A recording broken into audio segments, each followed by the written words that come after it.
जय हिंद साथियों। तो कैसे हैं आप लोग? आई होप कि आप लोग अच्छे होंगे। हर दिन की तरह आज हम फिर से ज्योग्राफी के एक सेशन में भारत के भौतिक भूगोल के बारे में आपको लेके आए हैं। इससे पहले हमने 2 सेशन और किया है। अगर आप उस सेशन को नहीं देखे हैं तो आप जाकर पहले उस सेशन को देख लीजिए, तब आके इस सेशन को देखिएगा तो और आपको अधिक मजा आएगा।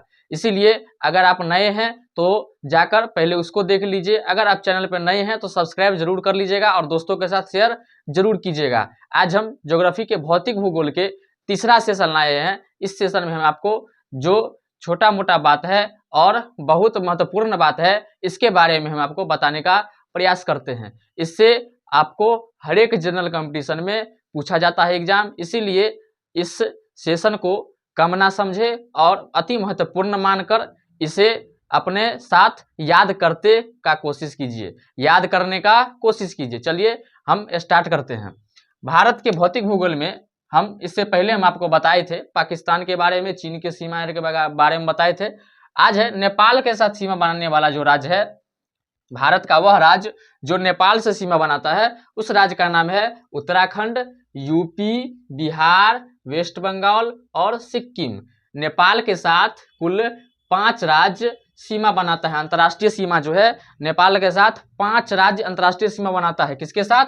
नेपाल के साथ। वो कौन कौन है? उत्तराखंड है, यूपी है मतलब उत्तर प्रदेश, बिहार है, वेस्ट बंगाल है और सिक्किम है। यह 5 राज्य जो है नेपाल से अंतर्राष्ट्रीय सीमा बनाता है। उसके बाद आता है बांग्लादेश, जो पाकिस्तान से 1971 में आजाद हुआ था। पूर्वी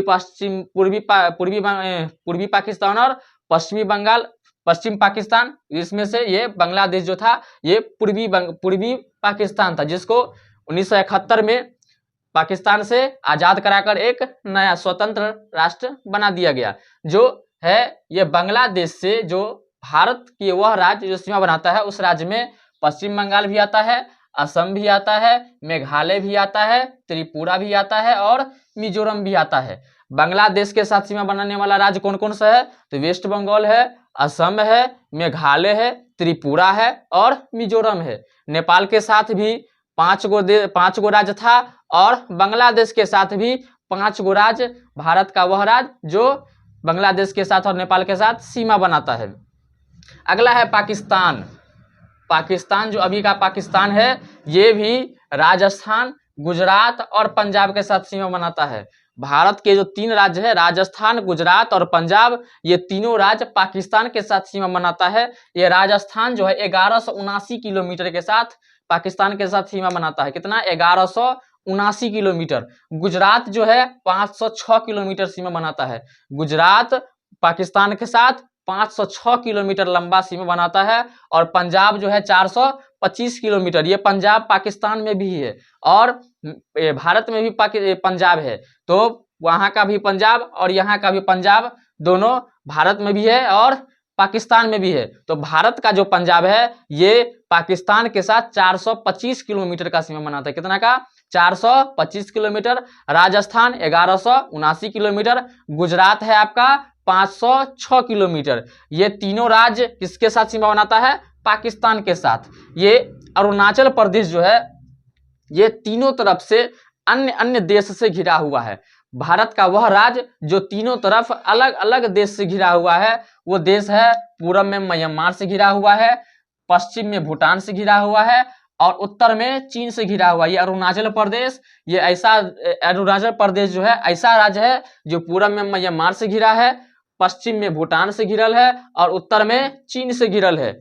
ये अरुणाचल प्रदेश जिस पर चीन अभी भी क्लेम करता है, वो अपना हिस्सा मानता है, ये चीन, वही उत्तर में चीन है। इसी के बारे में चीन हमेशा चर्चा करते रहता है। अगला देखते हैं हम, सिक्किम जो है ये भी अलग अलग देश के साथ तीनों तरफ से घिरा हुआ है। ये है नेपाल, भूटान और चीन। सिक्किम भी 3 देश के साथ अंतर्राष्ट्रीय सीमा बनाता है। वो है कौन कौन? नेपाल, भूटान और चीन। ये सिक्किम 3 देश के साथ सीमा बनाता है, नेपाल, भूटान और चीन।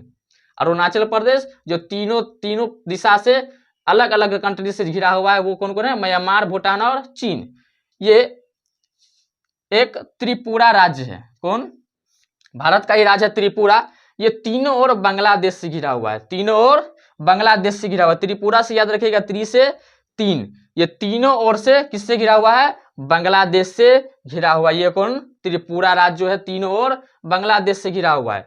और ये देखिए अरुणाचल प्रदेश जो है वो तीनों तरफ से अलग अलग देश से घिरा हुआ है, लेकिन ये जो है त्रिपुरा सिर्फ एक देश बांग्लादेश से ही तीनों तरफ से घिरा हुआ है। कंफ्यूज नहीं होगा, यहाँ पर अरुणाचल प्रदेश तीन अलग अलग देश से घिरा हुआ है, लेकिन त्रिपुरा जो है ये तीनों तरफ से बांग्लादेश, एक ही देश है बांग्लादेश, उससे घिरा हुआ है जिसका राजधानी ढाका है। असम और अरुणाचल प्रदेश को जो है संकोश नदी बीच में सीमा बनाता है। असम और अरुणाचल प्रदेश के बीच में जो सीमा बनाता है उस नदी का नाम क्या है? संकोश नदी। असम और अरुणाचल प्रदेश का जो सीमा बनाता है उस नदी का क्या नाम है? संकोश नदी। ब्रह्मपुत्र नदी जो भारत में प्रवेश करता है यह है यांगयाप दर्रा, और यांगयाप दर्रा से भारत में प्रवेश करता है। ब्रह्मपुत्र नदी कहां से प्रवेश करता है? यांगयाप दर्रा से भारत में प्रवेश करता है। कौन? ब्रह्मपुत्र नदी कहां से प्रवेश करता है? यांगयाप दर्रा से भारत में प्रवेश करता है। ये कहा जाता है ब्रह्मपुत्र नदी के बारे में, ये सिर्फ एकलौता नदी है जो मेल में आता है। कौन? ब्रह्मपुत्र नदी। बाकी सभी नदी को स्त्रीलिंग माना जाता है। जो जिला दर्रा के, जब दर्रा आया तो दर्रा के बीच में समझिएगा कि दो पहाड़ों के बीच से छोटा संकरा रास्ता जो निकलता है उसी को क्या कहा जाता है? दर्रा कहा जाता है। तो यांगयाप दर्रा से भारत में ब्रह्मपुत्र नदी प्रवेश करता है। और जो कहा जाता है कि जो जिला दर्रा जो बना है ये सिंधु नदी से बना है। सिंधु नदी से जो जिला दर्रा का निर्माण किससे हुआ है? तो सिंधु नदी से। सिपकीला दर्रा का निर्माण किससे हुआ है? सतलज नदी से। साथ साथ बोलने का प्रयास कीजिएगा, आपको वीडियो देखने के पीरियड में ही याद हो जाएगा, इससे आपका समय में बहुत बचत होगा। इसीलिए वीडियो के साथ साथ 2 बार 3 बार बोलने का प्रयास कीजिएगा तो उसी समय आपका याद हो जाएगा। तो जो जिला दर्रा जो है किस नदी से बना है? तो सिंधु नदी से। सिपकीला दर्रा जो बना है ये सतलज नदी से बना है। और जैलेपला दर्रा जो है तिस्ती नदी से बना है। ये जो जोजिला दर्रा है किससे बना है? सिंधु नदी से। सिपकीला दर्रा किससे बना है? सतलज नदी से। जैलेपला दर्रा किससे बना है? तिस्ती नदी से। अगला जो है भारत का सबसे ऊंचा दर्रा, ये इस काराकोरम रेंज हम पिछले वीडियो में बताए थे। काराकोरम रेंज, इसको दुनिया का तीसरा ध्रुव कहा जाता है।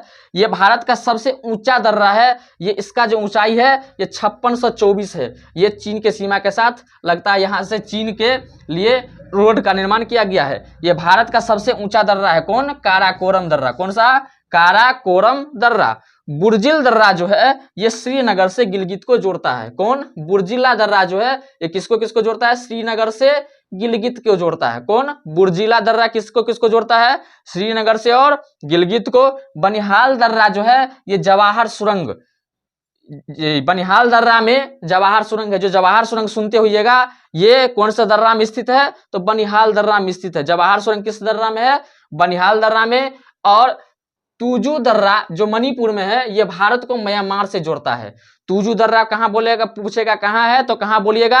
मणिपुर में। और ये किसको जोड़ता है? भारत को म्यांमार से जोड़ता है। मणिपुर में अभी हिंसात्मक आंदोलन जारी है जिसमें बहुत सारा जान माल का नुकसान हुआ और देश के संपत्ति को भी नुकसान पहुंचाया गया। वही वाला मणिपुर जहां पर तुजू दर्रा है जो किसको जोड़ता है? भारत को म्यांमार से जोड़ता है। ये सिपकीला दर्रा जो है ये शिमला से तिब्बत को जोड़ता है। किसको? शिमला से तिब्बत को जोड़ता है।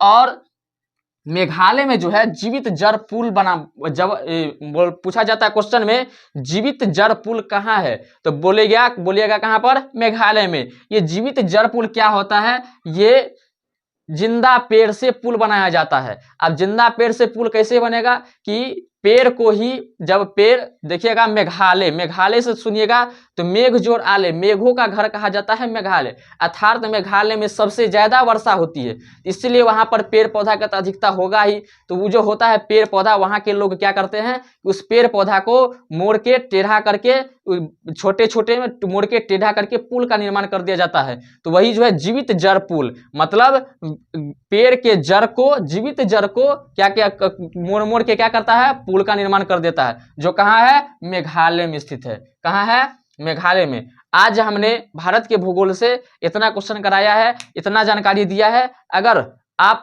हमारे जो बोलने के साथ साथ अगर आप भी बोलते होइएगा तो ये 100% गारंटी है कि आपको याद हो गया होगा। अगर आप नहीं बोलते हैं तो दोबारा वीडियो को देखिए और फिर दोबारा हमारे साथ साथ बोलने का प्रयास कीजिएगा तो आपको कोई अन्य समय देते हुए जल्द से जल्द उसी समय याद हो जाएगा। ये 100% गारंटी है। इसीलिए आप जल्द से जल्द जाइए और फिर से अगर आप साथ साथ बोले हैं तो आपको याद हो गया होगा, 2 बार 3 बार बोलिएगा, याद हो गया होगा।